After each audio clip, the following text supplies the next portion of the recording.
Have you ever promised something to someone and then taken 18 months to give it to them? Yeah, it's not a great feeling, but unfortunately, that's what happened on today's project.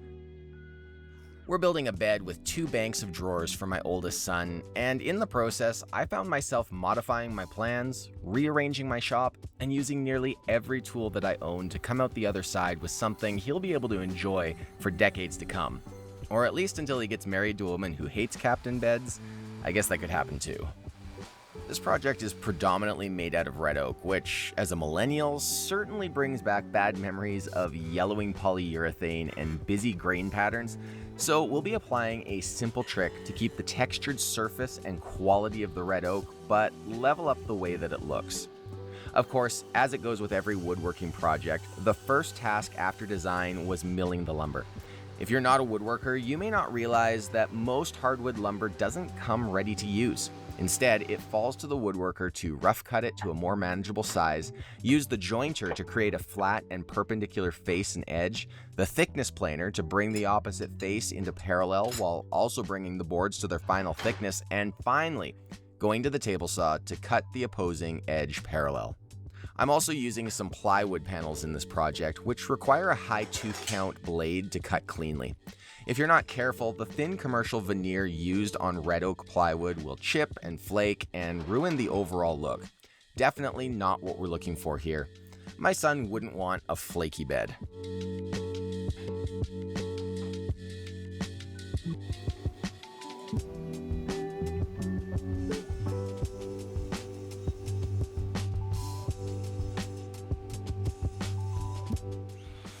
While I'm working on the headboard, let me explain what's taken so long on this bed.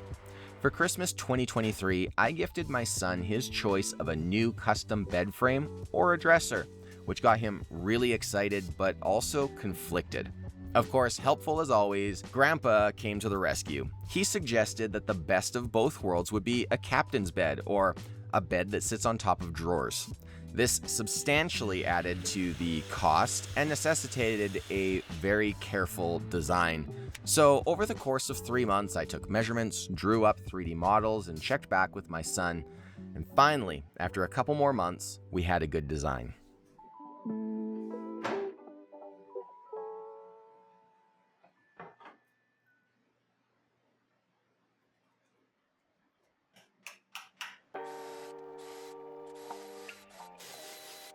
Something I don't really get is how much some people seem to hate on dowels these days.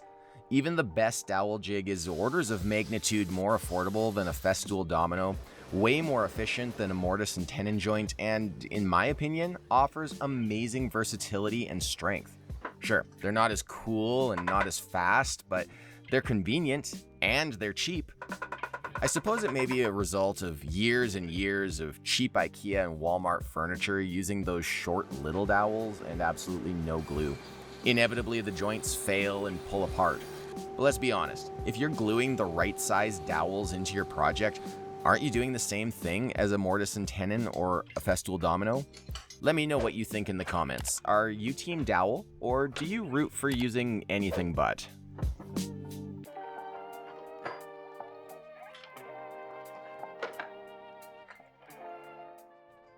Let me say this in my defense. It wasn't completely my fault that this bed took as long as it did, or at least that's what I'm telling myself. My son had agreed to pay for the drawer slides himself, to help offset the increased cost of the project due to his, shall we say, smart design choices, and he took an extremely long time to decide to order them. Now, I may have used that as an excuse to work on other projects around the shop and the house in the meantime, but hey, we'll just keep that a secret between you and me. I mean, we're friends, right? No need for him to know this bed could have come together a lot more quickly. Gluing up this headboard could have been quite a nightmare. And that's why it's so important to always try to remember 2 things. The first is doing a dry fit without any glue to make sure that everything comes together properly. And then the second is breaking down the glue up into smaller sections. This is the reason why you'll see me gluing the main panel together and then later on the headboard legs. You only have about 15 minutes of working time before the glue starts to set up, so things go a lot more smoothly and are far less stressful if you don't have as many parts to worry about all at once.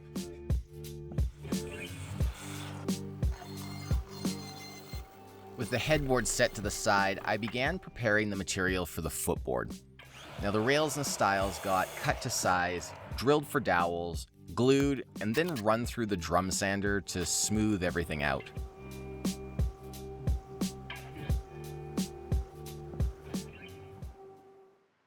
I will say I'm a little confused as to why I used plywood panels on the headboard and solid wood panels on the footboard, but I'm pretty sure that I was running low on plywood at the time and didn't want to run into the city to buy more, so I had to go through the whole process of preparing and gluing up the panels, and then used a rabbiting bit in my trim router to make a rabbet in the back of the footboard where the panels will go. I 3D printed a bunch of these different radius profiles. This one's 11/16, which seems to be the winner as far as fitting the actual radius right here. So I'm going to transfer that over to this board and we'll take care of that corner.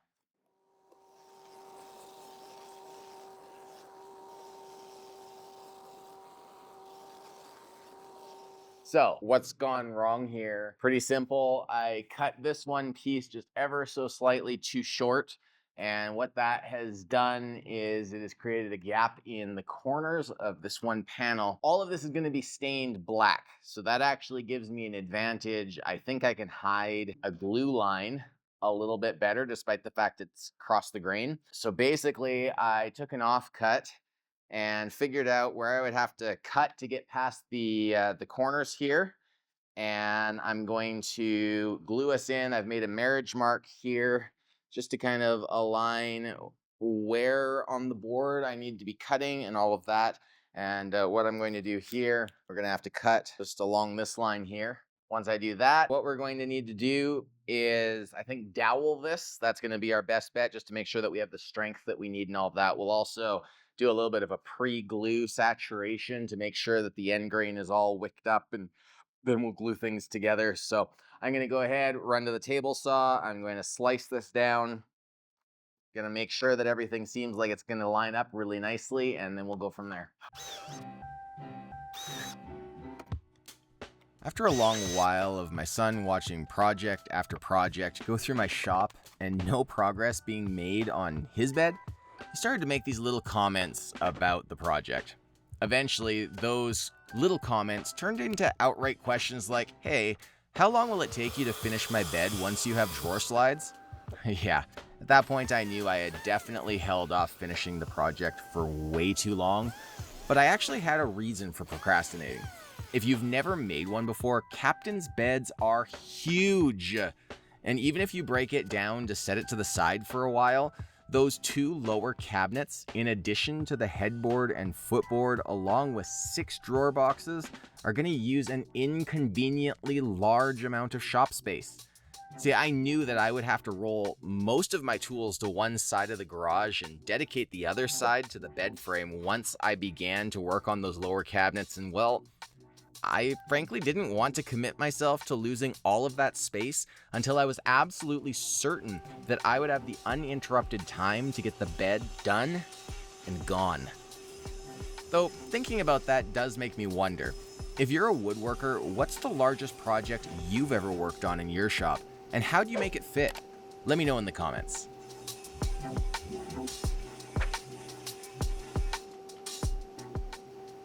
Let me take a moment to just walk you through a little bit of what I'm doing here. First of all, I've taken my side pieces here and I've actually cut the drawer width out. And so I've got my top and bottom rails here. And then what we're going to be doing is we're going to trim the ends off. We're going to go with 2 7/16 inch stiles.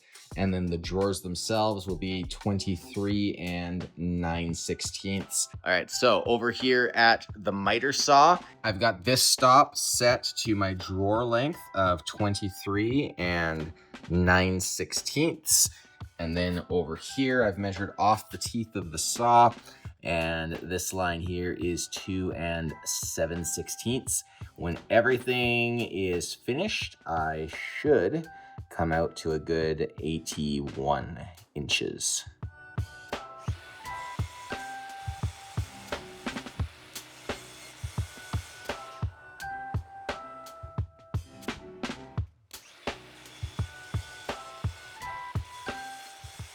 Here you can see how each of the cabinet sides are going to come together with the drawer faces in the middle. All of the oak plywood parts are going to get edge banded with 1/8 inch thick strips of oak, while all of the drawer boxes are going to receive commercial iron-on birch edge banding. Now, why am I putting edge banding on this? Well, there's two reasons. Firstly, it looks way better than seeing those bare plywood edges, but most importantly, edge banding protects the plywood veneer and keeps it from catching and peeling away. So all of the work of adding edge banding is absolutely necessary and worthwhile. On this project, all of the cabinet boxes, drawer rail supports, cross rails, and drawer boxes are being assembled with pocket screws. Now, it's been a while since I used a lot of pocket screws on a project, and they're perfectly suited to projects like these. I know that they get a lot of hate in the woodworking community, but if you use them for what they were actually made for, which is cabinetry, and you stay away from using them to do things like hooking together tabletops, they're not only a viable joinery method, but a very good one too. And now I get to apologize to all of you. You've been watching this video so far, and I'm sure you expected me to show you this big, long video about how each and every part of the bed came together, but instead you get this picture because eventually I got to the point where I realized I just needed to get this thing fixed. I just needed to get it done. And so off I went, setting up the camera when I remembered, but otherwise just putting everything together before starting to work on my drawers and beginning the installation there.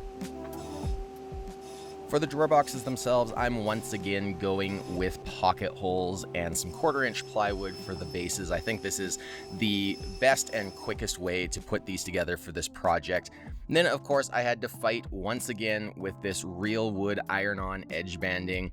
I'm conflicted as to whether this stuff was the better route to take or if I should have continued with my homemade shop sawn edge banding. I almost feel like that was easier to get everything flush. This stuff likes to tear and rip when you're trying to trim it to size, but either way, I got through that. Everything was looking good, everything was protected, and I began to assemble the drawer boxes. And once they were all put together, using some clamps to keep the pocket holes or the pocket screws from sliding out of place, I began to lay out the drawer boxes on the top of the bed where everything was going to go into place. For the drawer slides themselves, and yes, you will see here that I already applied finish to the bed. I'm sorry I didn't get any video of that. Again, I was just trying to get this thing done.